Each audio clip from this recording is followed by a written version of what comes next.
Morning to everyone. आज देख लेते हैं फोर्स का सारा कंसेप्ट एक ही शर्ट में। तो चलिए शुरू करते हैं। A force is a push और पुल बोथ। पुश यानी कि हमारे बॉडी से दूर करना है ऑब्जेक्ट को, यानी कि close the door. And pull हमारे बॉडी के तरफ ऑब्जेक्ट को लाने हैं, यानी कि open the door. A force can not be seen but we can feel and observe the effect of the force. यानी कि हम फोर्स को सीन नहीं कर सकते हैं, लेकिन उसे हम महसूस कर सकते हैं। अब देख लेते हैं कुछ ऐसा सिचुएशन जहाँ पे पुश एंड पुल दोनों फोर्स अप्लाई होता है। जैसे कि प्लेइंग ए गिटार।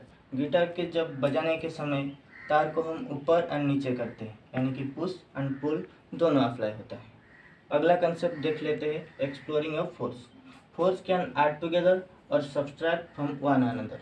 एग्जाम्पल देख लेते हैं।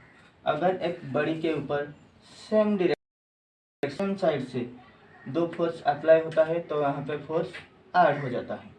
अगर बड़ी के ऊपर अपोजिट डायरेक्शन से यहाँ पे 5 न्यूटन एंड यहाँ से 7 न्यूटन फोर्स अप्लाई होता है तो यहाँ पे फोर्स सब्सट्रैक्ट हो जाता है। अगर बड़ी के ऊपर दोनों साइड से same amount of force apply होता है तो यहाँ पे नेट फोर्स हो जाता है 0।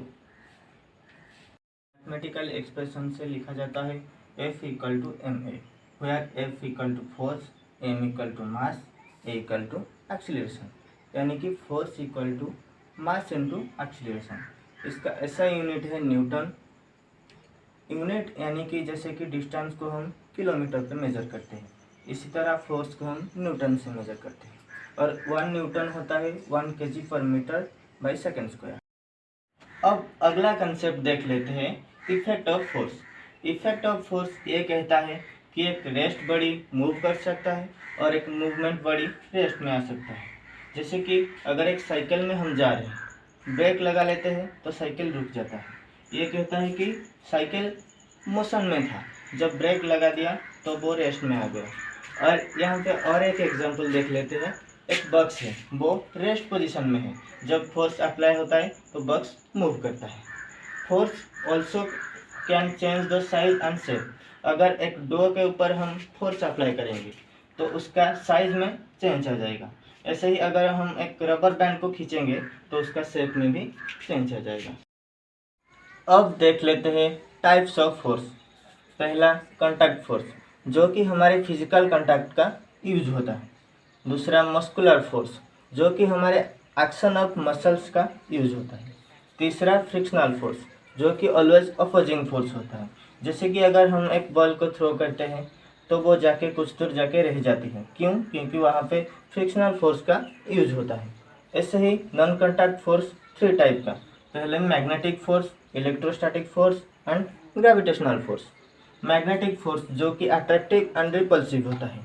अट्रैक्टिव जब साउथ पोल से साउथ पोल का आमना सामना होता है तो वो रिपल्सिव हो जाता है। अगर साउथ और नॉर्थ पोल का आमना सामना होता है तो वो अट्रैक्टिव हो जाता है।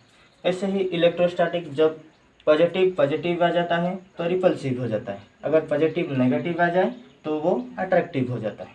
ऐसे ही ग्रेविटेशनल फोर्स जो कि ऑलवेज अट्रैक्टिव, अगर ये चक को हम ऊपर थ्रो करें तो वो नीचे ही गिरेगा, इसीलिए ग्रेविटेशनल फोर्स ऑलवेज अट्रैक्टिव होता है। अब हमारा लास्ट कंसेप्ट डिस्कस कर लेते हैं, जो कि balance force and unbalance force. पहले आता है बैलेंस फोर्स। बैलेंस फोर्स ये कहता है कि रिजल्ट नो मूवमेंट, यानी कि अगर एंड आरसीबी के मध्य में मैच है, सीएसके 20 ओवर में 200 जड़ दिए एंड आरसीबी 20 ओवर में 200 जड़ दिए, यानी कि आरसीबी एंड सीएसके का स्कोर सेम है। जैसे कि ये एक बड़ी है, इस साइड से 10 न्यूटन का फोर्स एंड इस साइड से 10 न्यूटन का फोर्स अगर अप्लाई हो तो बड़ी में रिजल्ट में आ जाएगा, बड़ी मूव नहीं करेगी, यानी कि रिजल्ट नो मूवमेंट। जैसे कि मैच में मैच ड्रॉ हो जाता है। मैच का विनर जानने के लिए हमें सुपर ओवर करना पड़ता है। सुपर ओवर जो हम कहते हैं अनबैलेंस फोर्स, यानी कि डिफरेंस बिटवीन 2 फोर्स। सपोज ये एक बड़ी है, यहाँ से आता है 10 न्यूटन, यहाँ से आता है 20 न्यूटन, तो यहाँ पे फोर्स का अमाउंट हो जाएगा 10 न्यूटन, जो कि 20 minus 10 equal to 10 newton. Thank you. ऐसे ही हमारा फोर्स का चैप्टर कंप्लीट हुआ।